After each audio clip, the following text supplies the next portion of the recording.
This video is going to show you how you can use ChatGPT to help you study for Component 1 of the National Boards exam. First, go ahead and go into ChatGPT. If you've never done it before, you can just simply go into Google and you can type in ChatGPT and it'll take you to this screen, and you're just gonna hit start now. You do not have to log in or sign up, but it is a good idea to create a sign up because, or to sign up and then log in, because it'll remember everything that you've told it to do. So I'm just gonna say stay logged out, just for the sake of this video. Once you have this uploaded, you want to go to your certificate area instructions for Component 1. Remember, you can find that on the National Board website by just simply typing in first time and returning candidate resources, and you scroll down and you want to choose your certificate area and your age, and then scroll down a little bit more and it'll give you the components, and I am in Component 1. For this video, we are simply looking at the sample constructed responses exercises, and I am looking at AYA English Language Arts, but this is applicable to every single cert area. So what you'll want to do is you'll want to scroll down until you get to the sample constructed responsive exercises. And this is the first one for English.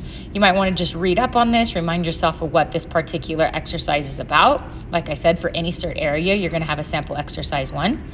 And then you'll scroll down and you'll see the actual exercise.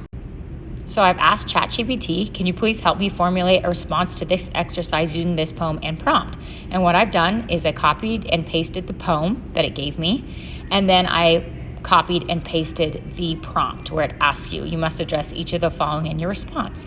Then I'm just going to simply hit the arrow,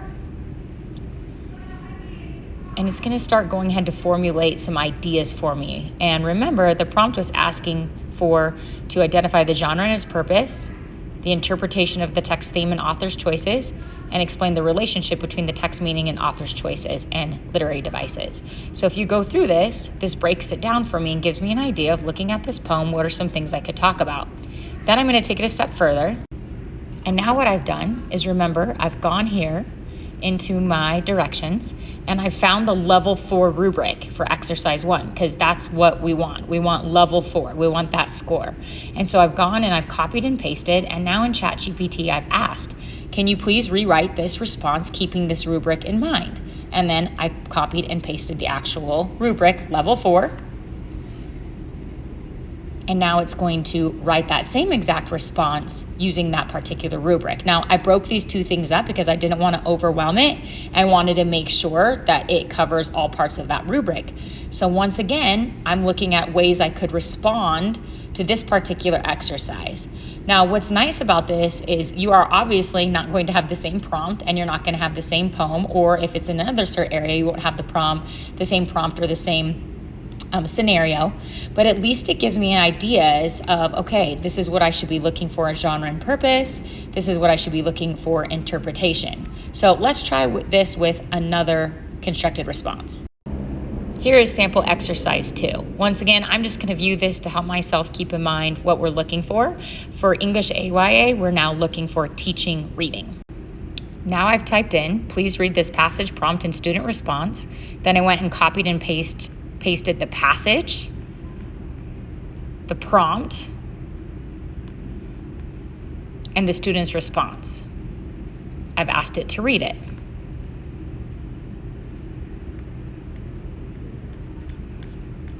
So there you see it. Now, before I start reading this, I need to go back in to my directions. And now I've copied, please respond to the student's writing using this prompt. And this is the prompt that I have to use, meaning I'm addressing each of the following things: my assessment of the student's response, and I'm going to identify and describe 2 strategies. So I'm going to click that. Once again, it's going to start writing for me. This is what I just wrote. So notice it's going to already tell me what the misconception is. That was the first thing, identify the misconception.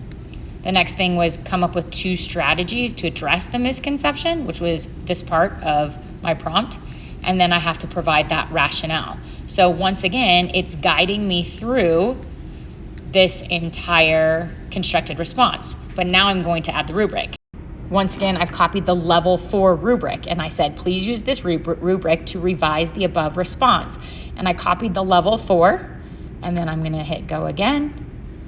And now it's a revised version of this response. So once again, we're looking at misconception with that level 4 in mind. the support for the identification of the misconception, 2 strategies to address this misconception, and then finally, the rationale about why we should use that. Now, this isn't perfect, but it just gives you a way of thinking about how you can respond.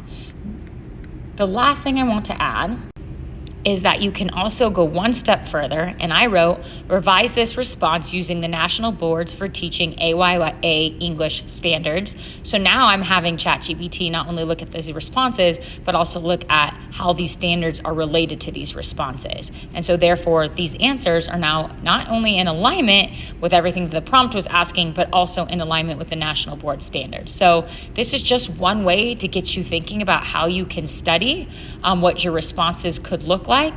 If you notice right here, alignment with National Board Standards for AYA English kind of breaks down content knowledge, assessment of student understanding, instructional strategies, reflecting on teaching practices. So these are all ways to help you critically think about how you can answer these questions using ChatGPT. By no means do any of us candidate support providers ever think you should use ChatGPT as your own work. This is simply just a way of brainstorming how you can answer these questions. We never think you should use ChatGPT to write papers or to write forms, but ChatGPT is a good way to help you brainstorm how you can respond to the constructed response answers for component 1.